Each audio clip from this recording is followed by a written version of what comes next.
Sore hari ini saya cuman mau cerita satu cerita. Tapi kisah ini akan menyelesaikan masalahnya orang-orang yang punya hutang.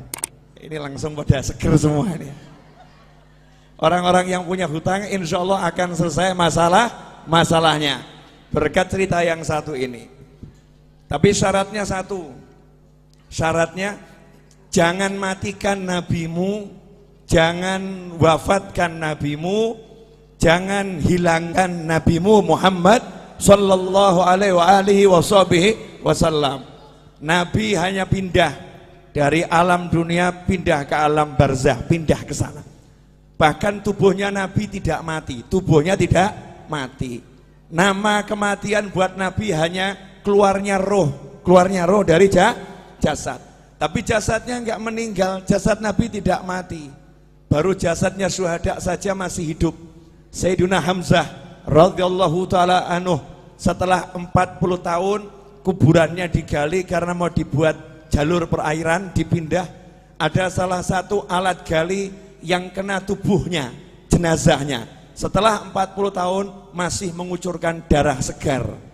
Setelah 40 tahun masih mengucurkan darah segar. Itu paman Nabi dan sahabat Nabi. Sama Allah dimuliakan seperti itu. Apalagi Nabi Muhammad sallallahu alaihi wasallam. Di dalam Al-Quran jelas disebutkan orang-orang yang meninggal di jalan Allah, jangan kamu kira mereka meninggal. Justru Allah juga ngomong gak boleh mengira beliau-beliau meninggal. Bahkan yang ngasih nama hidup itu bukan saya. Yang ngasih nama hidup itu bukan ulama.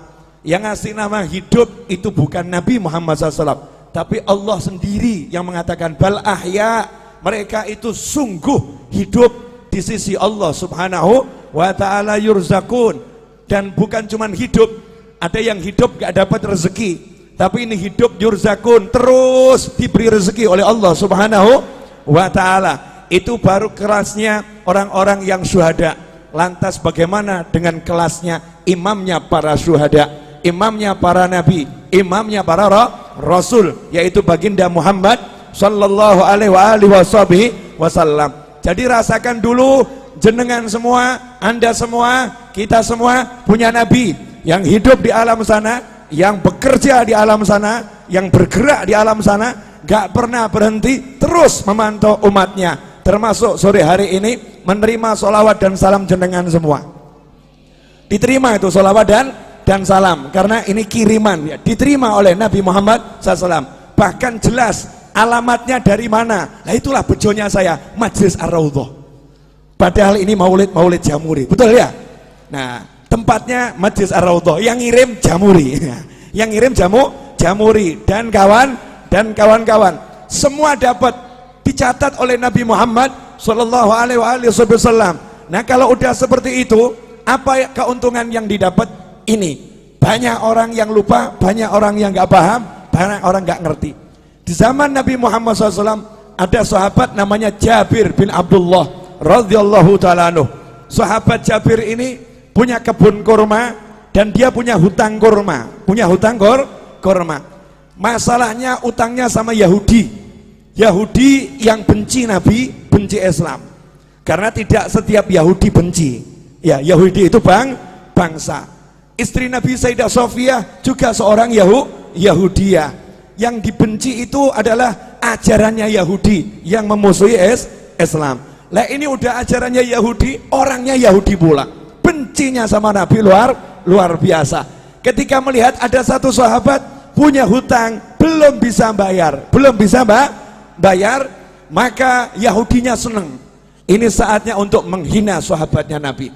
Ini saatnya untuk merendahkan sahabatnya Nabi Muhammad sallallahu alaihi wasallam. Maka datanglah Yahudi ke kebunnya Jabir bin Abdullah radhiyallahu anhu untuk nagih utang. Ibu-ibu pernah diparani, ditagih? Tahu rasanya? Diparani gak punya duit, enak rasanya ya? Diparani sama orang yang badannya mungkin gede-gede, mungkin badannya tidak enak dilihat, wajahnya serem, itu tidak seberapa. Tapi kalau yang nyamperin ibu-ibu mulutnya cerewet, itu luar biasa. Ada mau bayar kapan utangmu? Utang kau dibayar. Wah itu lebih dari pria-pria yang badannya besar itu, yang cerewetnya luar luar biasa, kalimatnya menusuk dan merobek-robek jiwa dan menyebabkan ibu sakit hati ketemu orang yang seperti itu. Hari itu Yahudi datang ke tempatnya Jabir. Nabi Muhammad SAW dimintai tolong sama Jabir, ya Rasulullah, tolong utang saya ini biar bisa ditunda, dibayar tahun depan. Yahudinya diajak bicara. Nabi ngajak sahabat, ini kerennya di sini, hebatnya di sini. Ada satu teman Nabi, sahabat Nabi punya utang. Uangnya buat bayar gak cukup, kebunnya buat bayar gak cukup.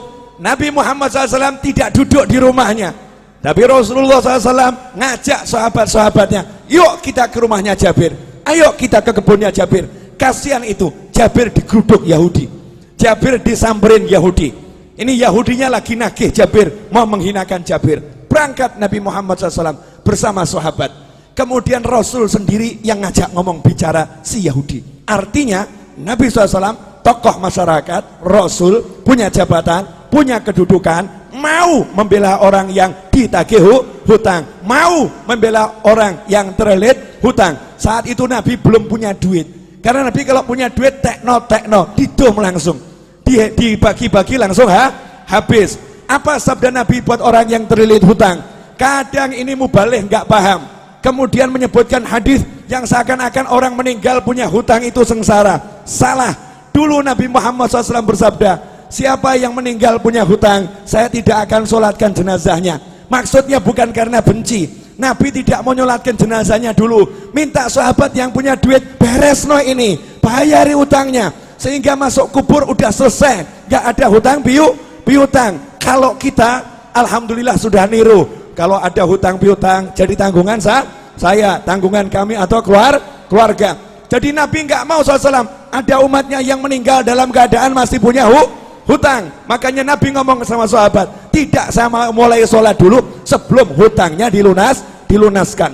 Tapi begitu Nabi punya hutang, apa sabda Nabi Muhammad SAW? Siapa yang meninggal punya hutang, Nabi punya uang ya, siapa yang meninggal punya hutang, saya yang bayar hutangnya, saya yang lunaskan uangnya. Kalau dia nggak punya hutang, biar uangnya milik ahli warisnya. Kalau punya hutang, aku yang bereskan.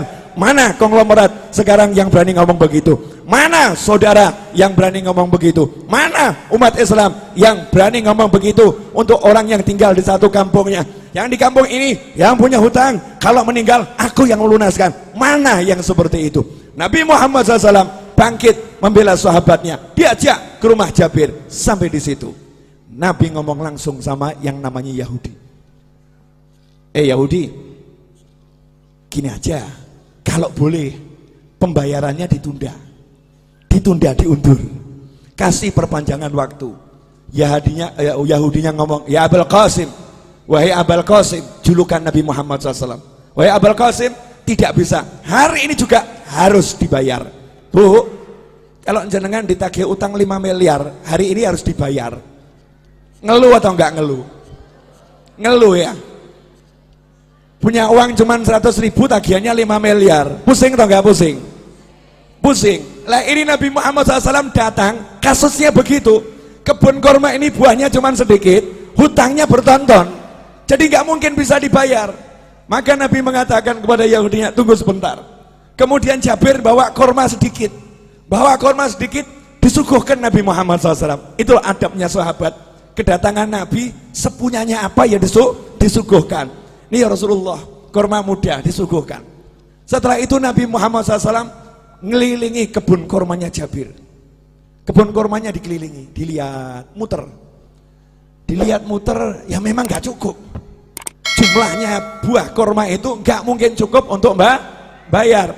Maka Nabi SAW kemudian tanya sama Jabir, di mana biasanya kamu duduk-duduk di kebun kurma ini? Tempat yang biasa kamu gunakan untuk nongkrong. Kalau bahasa kita, gazebonya di mana? Ya, gazebonya di mana? Rasulullah tanya, di mana itu? Di sini ya Rasulullah. Saya biasa berteduh di sini. Ya udah, saya tak tidur sebentar. Bayangkan ini, ditagih utang sama Yahudi, ditinggal tidur sama Nabi. Tiruan. Maksudnya apa? Utang nggak usah dipikirin. Yang nagih di depan ini ya, nggak dipikirin, tinggal tidur Nabi Muhammad SAW. Ini nanti bisa dicek di Syarah Fathul Bari, Syarah Bukhari ya. Juga di kitab-kitab Syarah Bukhari yang lain. Tidur Nabi SAW, kemudian bangun, datangi lagi Yahudinya, karena masih maksa harus dibayar hari itu juga. Rasul berkata, gimana, bisa ndak ditunda dulu pembayarannya, kasih perpanjangan? Tidak bisa, harus hari ini. Ya sudah, Nabi SAW keliling lagi, tawaf, ngelilingi kebun kurma, ditawafi. Setelah selesai ditawafi, Nabi bilang sama Jabir, Jabir, sudah sekarang kamu panen tuh kurmanya, bayarkan. Panen, bayarkan. Saya tidur dulu. Nabi tidur lagi. Asik ya, tidur. Bangun tidur, Nabi nanya sama Jabir, gimana, udah beres? Beres ya Rasulullah, itu hutangnya kurma lunas semua, bahkan ini kurma saya nggak berkurang, panennya lebih banyak dari panen bertahun-tahun ini nggak masuk akal ya Rasulullah. Disitulah Nabi bersabda, asyhadu anni Rasulullah, aku bersaksi aku adalah Rasulullah. Kalau bahasa kita, saya Nabi, saya Rasul ya. Rasulullah bangga dengan kerasulannya. Aku bersaksi aku adalah Rasulullah. Shallu ala Nabi, Allahumma shalli wa sallim alaihi. Pelajarannya apa? Pelajarannya banyak, tapi saya mau garis bawahi satu. Lah kamu kalau ada masalah, nabimu mbok buang. Kamu punya masalah, nabimu kamu singkirkan. Kamu punya masalah seperti nggak punya nabi. Sahabat ada masalah punya nabi. Sahabat ada masalah tahu punya Rasul. Makanya yang ngomong sama nabinya, ngomong sama Rasulnya. Nah kalau sudah jadi sahabatnya Nabi, jadi temannya Nabi SAW, kalau punya masalah, Nabi selesaikan. Nah kenapa kita sekarang ada masalah gak selesai-selesai, gak pernah menjadikan Nabi sebagai teman, gak pernah menjadikan Nabi sebagai sahabat. Beda dengan para kiai dan habib-habib tempo dulu. Habib dan kiai tempo dulu itu tidak pernah mengajarkan pakailah pakaian dengan tangan kanan, melepas dengan tangan kiri. Gak seperti itu. Tapi para habib dan para kiai ngajari, pakailah pakaian, bayangkan gimana Nabi pakai pakaian. Nabi kalau pakai pakaian tuh kamu bayangkan dulu. Nabi kalau pakai pakaian, tangan kanan dulu. Kalau melepas, tangan kirinya. Rasulullah SAW kalau pakai sandal, kaki kanan. Kalau melepas, kaki kiri. Bukan masalah kanan kirinya, tapi suruh bayangkan nabinya, suruh bayangkan Rasulnya Muhammad Sallallahu alaihi wasallam. Nah kalau kita udah seperti itu, jalan kita bayangkan gimana Rasulullah pakai sandal, kemudian jalan kita bayangkan bagaimana Rasulullah berjalan, duduk kita bayangkan bagaimana Rasulullah dulu SAW. Maka kalau kita punya hajat, ada masalah, tinggal ngomong, Kanjeng Nabi pengen beli rumah nggak punya duit, ngomong. Oh. Kamu kira ini semua jadi begini karena saya punya duit? Enggak, tapi gara-gara saya rajin ngomong, ya Rasulullah, cucumu yang agak nyebelin di Solo ini, banyak dosanya, banyak salahnya, punya utang banyak, punya hajat banyak, please mintakan sama Allah, lunaskan, mintakan sama Allah, selesaikan, mintakan sama Allah. Nah kalau Jabir sahabat, Jabir itu sahabat, Nabi datang ngurusi, masa saya cucunya nggak diurusi? Nggak mungkin. Masa saya cucunya nggak diurusin? Nggak mungkin. Lantas bagaimana dengan Anda? Beb, saya bukan cucu Nabi. Tenang, Anda semua bisa jadi saudara Nabi Muhammad SAW. Rasul dalam hadis mengatakan, sungguh saya kangen sama saudara saya. Maka sahabat ngomong, ya Rasulullah, kan kami ada di sini, kami saudaramu, kok dicari? Kenapa? Saya nggak cari kalian, kalian sahabat saya, bukan saudara saya. Lantas siapa saudaramu ya Rasulullah SAW? Orang-orang yang lahir nanti belum pernah lihat saya, tapi percaya sama saya, iman sama saya, bahkan rela kehilangan harta dan keluarganya demi sekali melihat saya. Itulah saudara-saudara saya. Saya kangen pengen melihat beliau-beliau itu. Bayangkan, Nabi belum pernah ketemu kita, wujud kita belum ada, sudah dikangeni, dikangeni. Lah kalau kita sekarang bisa kangen sama Nabi dengan baca sholawat barzanji, maulid tiba, kemudian burda, simtudurar dan semisalnya, kita sholawatan sama kangen, berarti kita jadi kelompok saudara Nabi Muhammad SAW. Dan saudara sama saudara itu pasti saling membela, pasti saling mendukung. Kalau udah begitu, kamu punya masalah, insya Allah nggak punya masalah. Saya punya masalah, insya Allah nggak punya masalah. Kenapa? Yang turun tangan langsung Nabi Muhammad Sallallahu alaihi wasallam, yang menyelesaikan langsung Rasulullah SAW. Nah, biar Rasul mau turun tangan, biar Rasul mau menyelesaikan, saya kasih tip satu, gak usah banyak-banyak. Mau Bu? Wani piro? Ya karena ini urusannya urusan masalah. Banyak orang zaman sekarang kan penuh masalah bingung solusi, gampang. Ilmunya orang tua. Pegang tasbih, baca nariyah 4.444 kali. Pegang tasbih, baca munjiah 1.000 kali. Solawat, pegang solawat. Solawatin masalahmu. Ada orang ngomong, Beb, ini kan urusan dunia, masa solawat dipakai urusan dunia? Loh, kamu tuh masa urusan dunia mau pakai apa kalau nggak pakai takwa? Urusan dunia itu diraih dengan takwa. Kamu punya hajat pengen kabul harus doa. Doa nggak pakai solawat nggak diterima sama Allah. Sehebat apapun orangnya doa, nggak pakai solawat nggak diterima sama Allah Subhanahu wa ta'ala. Sehebat apapun orangnya sholat, nggak pakai solawat nggak diterima sholatnya oleh Allah Subhanahu wa ta'ala. Sehebat apapun orang khutbah Jumat, gak pakai solawat, gak diterima oleh Allah Subhanahu wa ta'ala. Kalau hidupmu gak ada solawat, gak diterima oleh Allah Subhanahu wa ta'ala. Dan kalau kamu hanya ingat Allah, gak mau ingat Nabi Muhammad SAW, Islammu ditolak oleh Allah Subhanahu wa ta'ala. Sebelum minta apapun, suruh mengedepankan Allah Rasulullah, Allah Rasulullah. Dalam sholawat sudah ada semuanya. Allahumma sholli, Allahumma sholli. Sholawat itu nyebut Allah, nyebut Nabi Muhammad SAW. Nah, setelah kita banyak sholawat, awali doa dengan sholawat, betul? Setelah kita banyak sholawat, baru ngomong, ya Allah, ini loh hajat saya, ini loh masalah saya, selesai. Makanya orang dulu ngajari begitu. Cuman ibu-ibu pokil. Tahu pokil, Bu? Curang.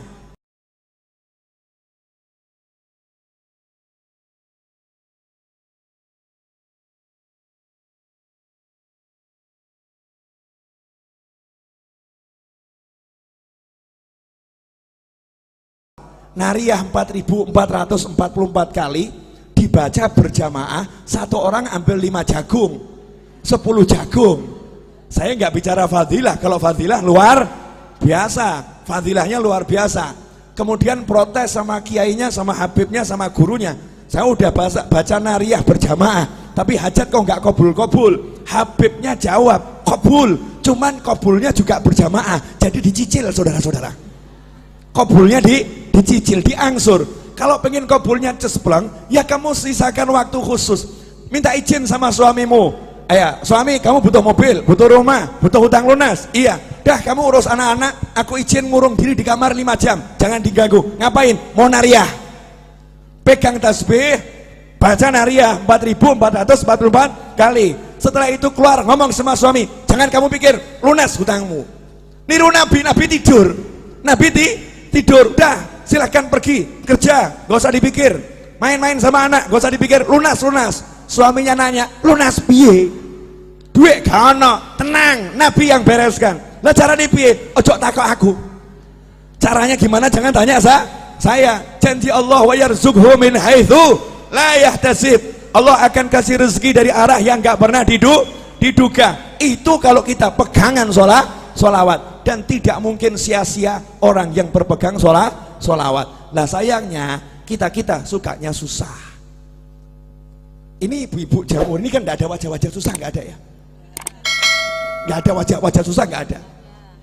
Walaupun hidupnya mungkin ada yang agak susah, tapi tetap gak susah, paham ya? Lah hidupmu penuh nikmat kok susah? Hidupmu penuh nikmat kok susah? Karena ini 30 hari sholawatan terus. Jadi ya suami ditinggal loh ini. Suami, bojo, bye-bye.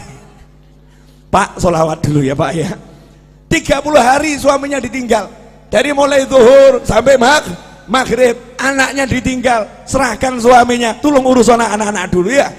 Yang udah dewasa udah nak, mau ikut, gak mau ikut, kamu jalan sendiri. Ibu berangkat sholawatan. Begitu pula ibu-ibu. Lah kok ragu, hajatnya gak kabul. Kan manusia aneh bin ajaib. Berarti gak percaya sama nabinya, gak yakin sama rasulnya. Yakin sama rasulmu, percaya sama nabimu. Ikhwani rahimakumullah. Terakhir. Ini ibu-ibu, ini perlu dijelaskan. Saya masih ingat kata-kata Habib Anis.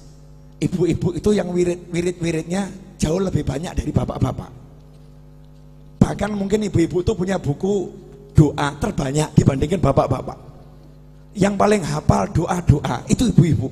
doa pelunas hutang 1, doa pelunas hutang 2, doa pelunas hutang 3 gitu ya. Itu ibu-ibu saking mumetnya, wiridnya luar biasa itu ibu-ibu. Nah gini Bu, yang di atas juga, pemirsa di rumah juga, sering ada orang yang ngomong begini, saya semakin rajin sholawat kok rezeki semakin seret. Sejak ikut Jamuri kok bisnis saya berantakan. Sejak ikut Majelis Ar-Raudhah kok warung saya sepi. Warung saya sepi. Dulu waktu saya nggak pernah sholat, warung saya laris. Waktu saya mabuk-mabukan, rezeki saya lancar. Saya mendekat sama Allah, kok dunia menjauhi saya. Nah ini yang ngomong begini gagal paham. Gagal paham. Boleh saya membuat ibu-ibu lebih tercerahkan? Boleh? Bu, pilih duit atau sehat? Pilih anak atau duit? Gini, ulangi. Pilih duit atau sehat? Pilih punya anak atau enggak punya anak? Pilih punya duit tapi enggak punya anak atau enggak punya duit tapi punya anak? Mestinya ya. Punya duit, punya anak. Kenapa saya nanya seperti ini? Maksud saya begini loh, yang namanya duit itu kecil. Tahu kata Allah Ta'ala, dunia dan segala isinya la ta'dilu janaha ba'udlah. Dunia dan segala isinya tidak sepadan dengan sebelah sayap nyamuk. Sebelah sayap nyamuk sama dunia, maqablal akhirah, semuanya itu, planet-planet, kemudian galaksi, antariksa dan segala isinya, kalau ditimbang dibandingkan sebelah sayap nyamuk, kata Allah Ta'ala masih berat sayapnya nyamuk dalam pandangan Allah. Artinya gak ada artinya sama sekali. Jadi kalau kamu punya duit seberapapun, itu rezeki yang remeh-temeh, rezeki yang hina, rezeki yang kecil, rezeki yang jelek. Karena jeleknya yang kafir dikasih, yang maksiat dikasih. Barang elek, silakan ambil, barang jelek ambil, boleh saya minta? Oh boleh, barang elek, jelek, ambil, karena jelek. Barang bagus saya minta, nanti dulu syarat dan ketentuan berlaku. Syarat dan ketentuan berlaku.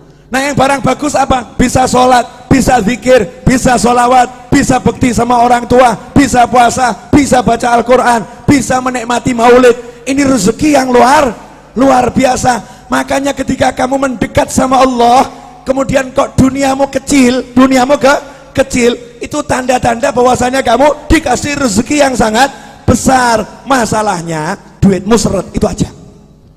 Cuman duit yang seret, tapi kan mata sehat, telinga sehat, kaki sehat, semuanya sehat, bisa menikmati majelis, bisa bahagia. Ada orang yang duitnya banyak, habis buat berobat. Ada orang yang duitnya banyak, habis untuk memuaskan nafsunya, nggak puas, cari bahagia, nggak bahagia. Lanjenengan modal masuk Jamuri, duduk silo, selonjor, senden, bahagia. Kok murah men ya? Gampang men nih, bahagianya, mudahnya luar biasa. Nikmat dari Allah Subhanahu wa Ta'ala. Kuncinya di situ. Buang dulu dunia dari hati, kecilkan, nggak ada manfaatnya, cilik, gak ada artinya. Setelah bisa kamu buang, nanti di situ dunianya akan datang. Bahasa saya begini, perempuan cantik itu kalau dikejar semakin gaya. Betul? Ini pengalaman pribadi ini. Ya, pria tampan kalau dikejar juga semakin gaya. Tapi kalau dicuekin pasti penasaran. Ini semua orang ngejar saya ya. Kok yang satu ini cuek-cuek saja ya? Akhirnya kebalik. Yang cantik tadi itu akan ngejar, betul ya? Ngejar. Lah kalau kamu pengen dikejar dunia, cuekin dunianya. Cuekin dunianya. Kalau kamu cuek sama dunia, dunianya nanti akan penasaran. Kok aku nggak disentuh ya? Aku nggak dicari sama dia ya? Aku kok nggak dianggap ya? Dunianya akhirnya jor-joran. Ambil, ayo, tertarik sama aku. Ambil, tertarik sama aku. Kita tetap nyantai-nyantai saja. Cuek, nggak ngaruh. Itu kunci untuk menguasai dunia. Rahasianya di situ. Terakhir, ini saya ceramah bengak-bengok biar ngantuknya hilang kabeh. Karena ini jamnya jam ngantuk dari tadi jam 1 kan ya. ngantuk. Terakhir ibu-ibu yang dimuliakan Allah Subhanahu wa Ta'ala. Jadi kalau ada masalah nggak usah bingung, gelar sejadah, pegang tasbih, baca sholawat, selesai. Setelah itu ojo mbok pikir, jangan dipikir, lanjutkan kehidupan. Masak ya masak, ngobrol sama anak ya ngobrol sama anak. Dan jangan buka handphone kemudian share sama temennya, sumpek aku sumpek. Nah ini nggak selesai masalah ini. Sumpek, saya lagi banyak masalah. Semakin kamu nyebut semakin sumpek itu, semakin sumpek. Udah kamu duduk baca sholawat selesai, nggak usah di share. Walaupun suamimu nyebelin nggak usah diurus, sholawatin selesai. Loh saya punya pengalaman, orang curhat sama saya, Beb ini suami saya kok ngambek terus nih, Beb. Pulang ke rumah ketemu suami wajah ngambek terus. Suntuk saya, Beb. Gimana caranya? Sholawatono. Selesai. Jadi nanti kamu ngelus-ngelusnya sama sholawatin. Allahumma sholli ala sayyidina Muhammad. Di hati saja disolawatin. Besoknya laporan lagi, Beb, alhamdulillah gimana? Udah nggak ngambek lagi. Silahkan dipraktekkan ibu-ibu ya. Kalau suaminya suka ngambek sholawatin. Ya, sholawatin. Kalau kerja di perusahaan bosnya ngambek sholawatin. Kalau ada pelanggan yang ruwet, sholawatin. Beres, nggak mungkin tidak beres. Jaminan 100%, 100%. Ini yang ngomong sudah praktek.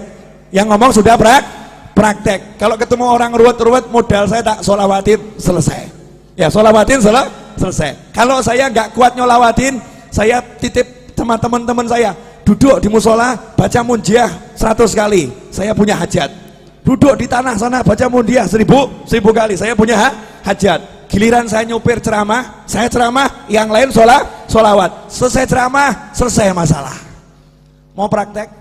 Jangan, berarti kamu nunggu masalah dulu. Jangan praktek untuk masalah, praktek untuk hajat. Terima kasih, jazakumullah khairan katsiran. Insyaallah yang sedikit ini barokah dan manfaat. Saya udah bilang pokoknya kalau bulan Maulid ceramah saya berusaha dandan. Saya begini nih sumuk dan panas. Saya membayangkan bagaimana ibu-ibu kuat dengan pakaian yang seperti ini ya, luar biasa. Waktu saya di Hongkong naik taksi, supir taksinya diminta sama TKW Hongkong dengan bahasa Hongkongnya, tolong AC-nya didinginkan. Maka jawaban supir taksinya, AC saya sudah dingin. Masalahnya bukan di AC, tapi pakaianmu kebanyakan katanya.